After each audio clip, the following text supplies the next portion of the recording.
এই ছবিগুলোর দিকে তাকালে আপনি কি দেখতে পান? এই ছবিটা তোলা হয়েছিল কনি আইল্যান্ডে ১৯০৬ সালে নিউ ইয়র্কে। এটি একটি মানব চিড়িয়াখানা। এর একেবারে কেন্দ্রে রয়েছে স্থানীয় ফিলিপিনো একটি শিশু, যাকে এমন সব মানুষ ঘিরে আছেন যারা দ্বিধায় ভুগছেন যে এই শিশুটি আদৌ মানুষ কিনা। কিন্তু এতে সন্দেহ নেই যে মনে মনে তারা নিজেদের উপরওয়ালাই মনে করেন। সবগুলো ছবি দেখার পরে একমাত্র যে শব্দটা আপনার মাথায় আসবে সেটা হলো বর্ণবৈষম্য। কে আপনাকে নিজের গায়ের রঙকে এতটা ঘৃণা করতে শেখালো যে আপনি সাদা বর্ণের মানুষদের মতো রং পেতে ব্লিচ ব্যবহার শুরু করলেন? কোনটা বাজে? কারণ সে পুরোই কালো। এখন ২০২৪ সাল। আমরা দারুণভাবে অগ্রসর হয়েছি কৃত্রিম বুদ্ধিমত্তা, মহাকাশ যাত্রা সহ আরও নানান ক্ষেত্রে। কিন্তু আবার একই সময়ে এই সমস্ত অগ্রগতির পরেও আমরা রেসিজমের মতো সমস্যা সমাধান করতে পারিনি। এমন একটা দৃশ্য কল্পনা করে দেখুন যেখানে হাজারো মানুষ এমনকি আপনাকে মানুষ বলেই মনে করছে না, এমনকি আপনার মৃত্যুতেও কিছু যায় আসে না, কারণ আপনি দেখতে তাদের মতো নন। বর্ণবৈষম্যের উত্থান কিভাবে ঘটে, একে নিয়ে ইতিহাসের পাতায় কি ঘটেছিল এবং আজকের দিনে কি ঘটছে, এবং সবশেষে আপনি দেখতে পাবেন কিভাবে ইসলাম মানব ইতিহাসের সবচেয়ে লজ্জাজনক অধ্যায়ের এক চমৎকার সমাধান নিয়ে এসেছিল। আপনি তৈরি থাকলে চলুন শুরু করা যাক। চলুন শুরুতে দেখানো ছবিগুলোতে ফিরে যাই। এই শিশুটি কতটা খুশি বলে আপনার মনে হয়? এমনকি সে জানেই না যে সে ঠিক কোথায় আছে। যখন আপনি প্রথমবার ওকে দেখবেন, আপনি এই মানসিকতা বুঝিয়ে উঠতে পারবেন না। তোমার সাথে এই যে অন্যায় এবং হিংস্র আচরণগুলো করছি, তুমি সেগুলোরই যোগ্য। কেন? কারণ আমার মতো একই রং বা বর্ণের তুমি নও। হ্যাঁ, তারা ঠিক এরকমটাই ভাবে। তাদের মতে এই মানুষগুলো আদিম।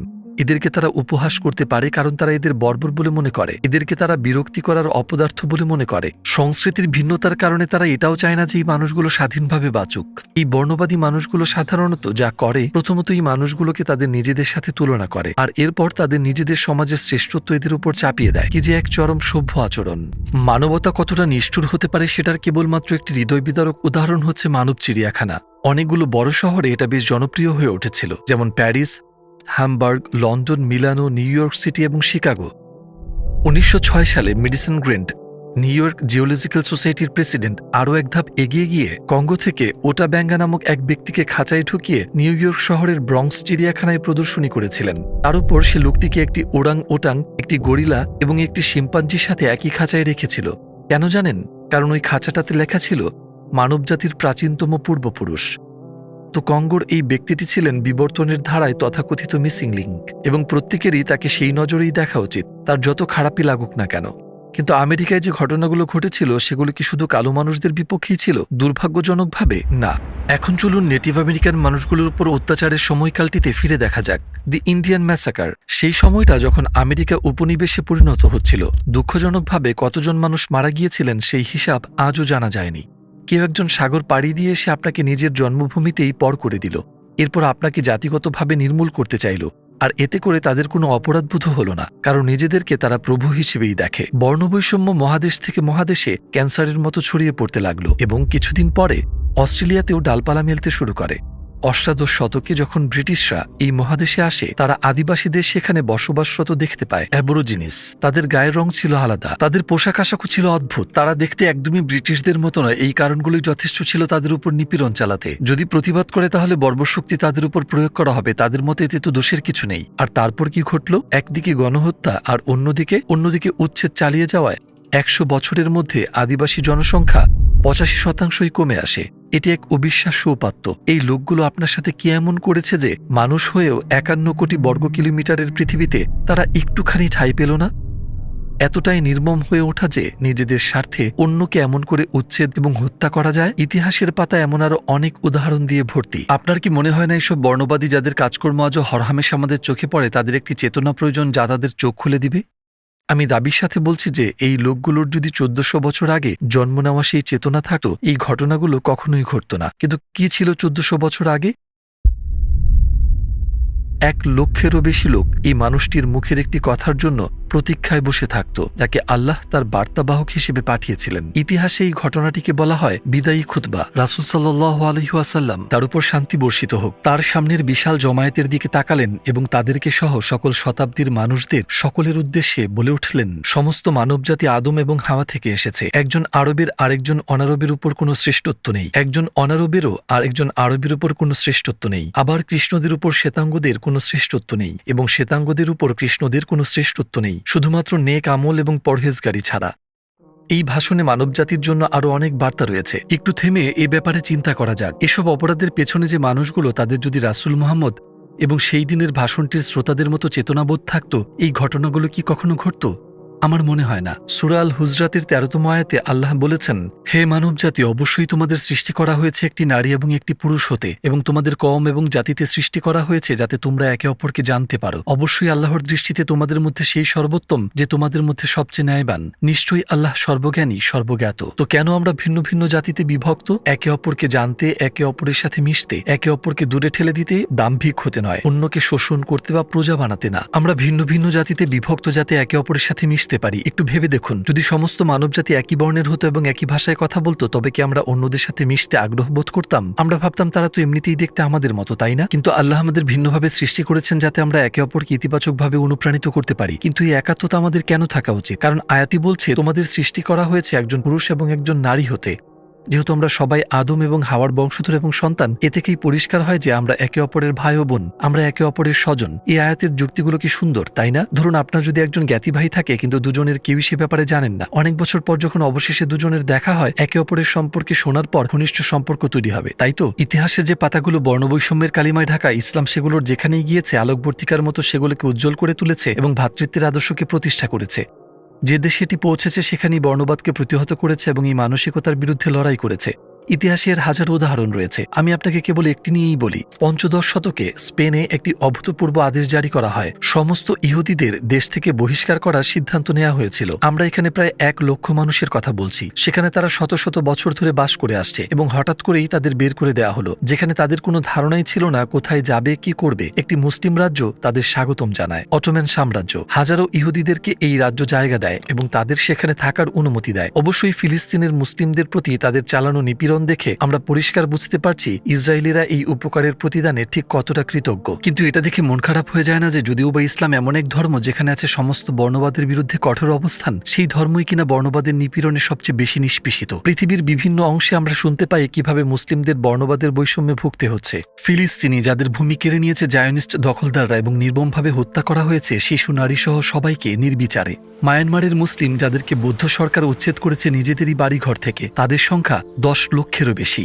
ভারতীয় গ্যাংগুলো বিশাল মিছিলে এমন সব কথা বলছে যে যদি কোনো মুসলিম তোমার দোকানে কাজ করে থাকে তাকে এখনই বের করে দাও। যদি কোনো দোকান মালিক এমনটা না করে তাহলে তার দোকানের বাইরে বয়কটের পোস্টার লাগিয়ে দাও। পূর্ব তুর্কিস্তানের উইঘুরদের উপর চীন চালিয়েছে অকল্পনীয় গণহত্যা এবং দখলদারিত্ব। হাজারো ইবাদতের স্থান ধ্বংস করা হয়েছিল। অসংখ্য শিশুর ধর্মীয় শিক্ষার পথ বন্ধ করে দেয়া হয়েছিল। আপনি হয়তো ভাবছেন এই লোকগুলো যারা মুসলিম সহ অন্যদের বিরুদ্ধে বর্ণবাদী অপরাধ করেছে তারা কি অপরাধ বোধে ভোগে না? যেমন নিষ্পাপ শিশুদের উপর বোমা বর্ষণ করে ইসরায়েল তার বিবেকের তাড়না থেকে মুক্তি পায় কি করে? ঠিক এই জায়গাটাতেই সাইকোলজির একটি দারুণ দৃশ্যপট আসে, ডেমোনাইজেশন। অন্য কথায় কোনো নিষ্পাপ ব্যক্তিকে খারাপ বা নিকৃষ্টতর দেখানো এবং এতে বিশ্বাস করে তারা অন্যদের বিরুদ্ধে ঘটানো নিপীড়নকে ন্যায্য এবং স্বাভাবিক করে নেয় যাতে তারা বিবেকের দংশন থেকে মুক্তি পেতে পারে। ইসরায়েলি সরকার ঠিক এইভাবেই চিন্তা করে। তারা নিজেরাই আবার সাধারণ মানুষের উপর বোমা বর্ষণ করে আর বলে বেড়ায় আমরা মানুষ নামের পশুদের বিরুদ্ধে লড়ছি এবং আমরা সঠিক পদক্ষেপ নিয়েছি। কি করে এই অসুস্থ মানসিকতা তৈরি হয়? কোরআন 1400 বছর আগে সেটারও ব্যাখ্যা দিয়ে গেছে। এমন একটা সময়ে যখন মনস্তত্ত্ববিদ্যা এমনকি রেসিজম শব্দটির জন্মই হয়নি।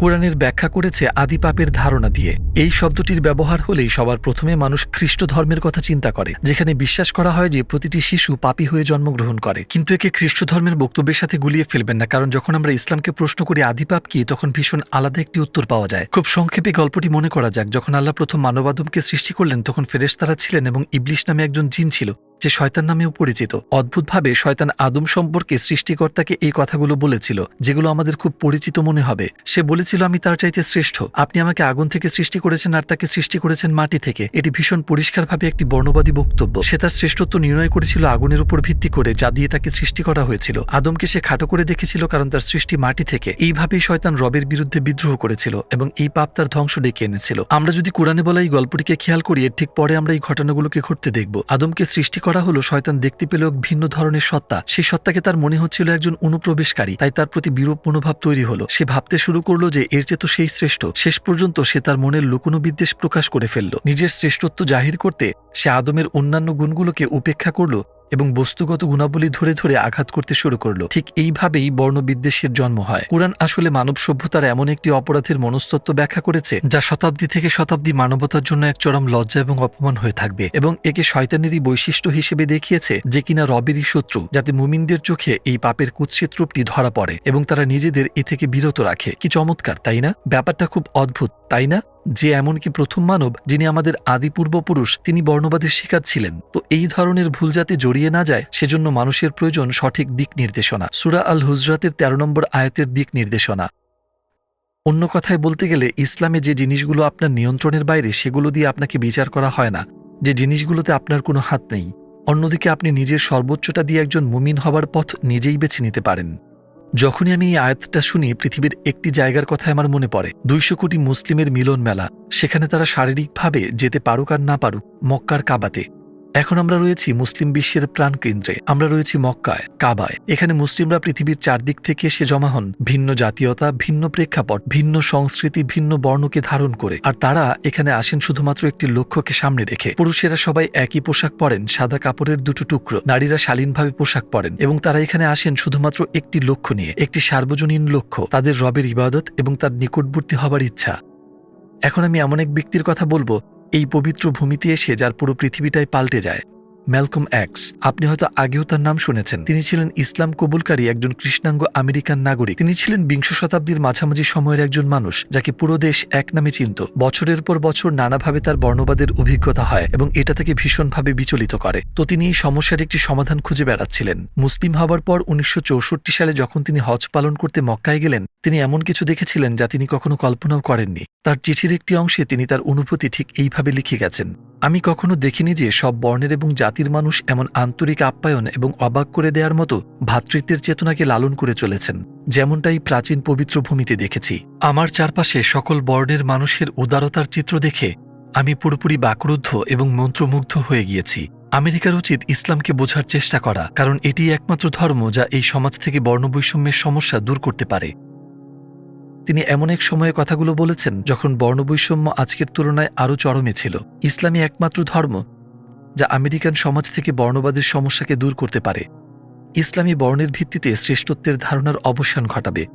একমাত্র ইসলামী নিরপরাধ শিশুদের উপর বর্ণবাদী আক্রমণের অবসান ঘটাতে পারে। আপনার কি মনে হয় না যে সবকিছু একেবারে পরিষ্কার? মানুষ হিসেবে যখন আমাদেরকে পৃথিবীর বুকে একা ছেড়ে দেওয়া হয়, তখন আমাদের অন্যায় এবং নিষ্ঠুরতার কোনো সীমা পরিসীমা থাকে না, এবং প্রায় সময় আমরা আমাদের অপরাধগুলোকে ডেমোনাইজেশনের মতো কুযুক্তি দিয়ে ন্যায্য এবং স্বাভাবিক বানানোর চেষ্টা করি। এটাও বুঝে উঠতে পারি না যে আমরা যা করছি সেটা ভুল, কিন্তু আবার একই সময় আমরা সেই মানবজাতি যারা অসংখ্য ভুল পথের মধ্য থেকে সঠিক পথকে বেছে নেবার সক্ষমতা রাখি। মানে মনুষ্যত্বের রূপরেখায় ভালো এবং মন্দ এই দুটির চরম মাত্রায় যাবার ক্ষমতা রাখে। আপনার কি মনে হয় না যিনি তাদের সৃষ্টি করেছেন এবং এই পৃথিবীতে পাঠিয়েছেন তিনি অবশ্যই তাদের পথ দেখাবেন? এমনকি আমরা মানুষ হয়েও যখন কিছু সৃষ্টি করি, আমরা কি চাই না যে তা সবচেয়ে সুন্দর হয়ে উঠুক? তাই অবশ্যই যিনি আমাদের সৃষ্টি করেছেন তিনি অবশ্যই চাইবেন আমরা সবচেয়ে সুন্দর পর্যায়ে পৌঁছাই। আল্লাহ সবসময় তার রাসূলদের উপর নাজিল করা ওহীর মাধ্যমে আমাদের সবচেয়ে সুন্দর পথে চালিত করতে চেয়েছেন। আমরা শুরু থেকে জানিয়ে কথা বলছি সেসব শুধুমাত্র শেষ নবী মুহাম্মদ মানবজাতির কাছে যে বার্তা পৌঁছে দিয়েছেন তার একটি মাত্র অংশ। কুরআনের 6000-এর বেশি আয়াতের মধ্যে শুধুমাত্র একটি আয়াত। প্রচণ্ড বিজ্ঞতার সাথে কোরআন যে বেশ কিছু সমস্যার সমাধান দিয়েছে তার একটি মাত্র। এমনকি সেই একটি মাত্র সমাধান এতটা অনন্য শক্তি রাখে যে এর থেকেই কি পরিষ্কার হয়ে যায় না যে এই কিতাবই সেই পরম দিক নির্দেশনা যা মানব জাতির ভীষণ প্রয়োজন।